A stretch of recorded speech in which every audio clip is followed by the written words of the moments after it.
We're outside of Ed Smith Stadium, the headquarters of the Baltimore Orioles in spring training with Brad Brach, the Orioles reliever. Good to see you, Brad. Thank you for joining us. Yeah, thanks for having me. Well, it's a different role perhaps this year going in. I mean, it looks like you and Michael Givens might be closing. How do you feel about it going into a season, possibly closing? Yeah, I think it's kind of one of those things you have a little bit of spring training to kind of just mentally prepare for. Last year, I was kind of just in the middle of the season. Zach ended up getting hurt and was kind of thrown into it, which wasn't a bad thing. But I think if you get a couple weeks to kind of get in that mindset that, I'm going to be out there for the last 3, 4, 5 outs, it can only help me. So really looking forward to it. Unfortunately, we'd love to have Zach, but, of course. It's kind of one of those things where he wants us to pick up where he left off, and hopefully we can do that.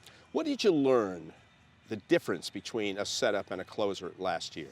I think the biggest thing I learned is that these guys do not want to strike out. They're not willing to just give up at bats. And I think earlier in the game, whether it's the 7th or 8th inning, they stick to their approach and they're going to keep it no matter what. When you get to the 9th, they seem to, I don't know if maybe it's just me or maybe it's something I thought of in my own head, but they kind of seem with 2 strikes, they're just willing to kind of hit the ball the other way, put the ball in play to move guys over. And it's kind of one of those things where you just got to really lock in, make your pitches. And it's really like, besides the fact that they're willing to do whatever, at the end of the day, you just got to make your pitches and you'll get the job done. Is there a makeup that makes a difference for a closer? An emotional, a mental makeup for a player? I think somebody who can just, they really just have that, be able to forget about it attitude. Whether good, bad, indifferent the day before, you go out there and you're just able to forget about what happened, go out there, make your pitches, and just be done with it. And I kind of struggled with that a little bit last year. I think I let a couple outings kind of stick with me a little bit longer than I would like.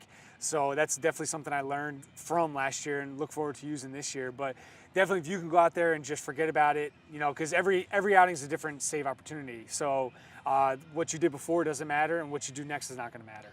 No player likes to talk about their contract year, but I'm going to ask you a couple of quick questions about it. Does it add more pressure? Are you a little more interested in what it means for this outing and that outing, or are you completely blotted out of your head?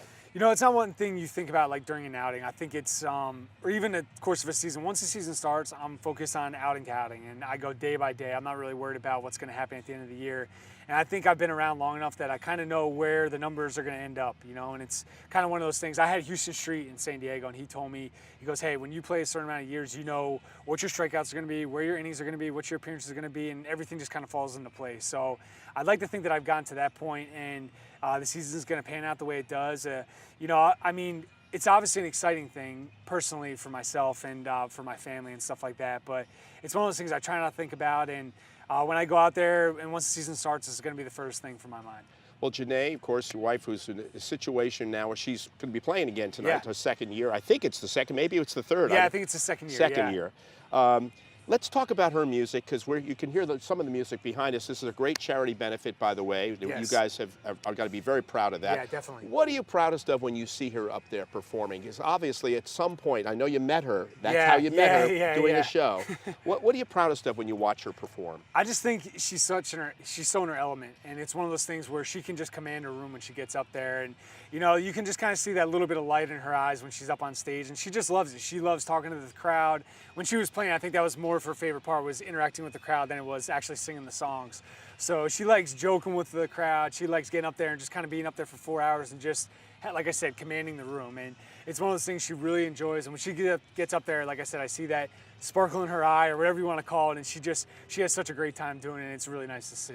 Final question, you look back at your Oriole career, and maybe there'll be more. Yeah, maybe there could be more. Yep. But what do you think you're proudest of in terms of your evolution as a ball player? I mean, personally, I think making the All-Star game is kind of one of those things that when I first came in the league, obviously I dreamed of and wanted to happen, but for it to actually happen and come to fruition was unbelievable. And 2014, that playoff run we had, and just being able to come up and throw meaningful innings for a team that won the AL East, I think you just can't beat that. There's nothing like popping champagne with, the guys you play with the entire year and grind it out for 162 games. There's just nothing like that. And when you go in the playoffs and every pitch means so much, that's just something I'll never forget, and something I will cherish for as long as my career is. Well, hopefully there'll be some corks to pop this year. Hopefully. You never know. You can never know about this game. Exactly. No matter how much better other people look on paper. Exactly. It's the beauty of baseball. You never know. In such a long season, you just never know what can happen. Brad, thanks for taking the time. All right, thank you. Okay, Brad Brach.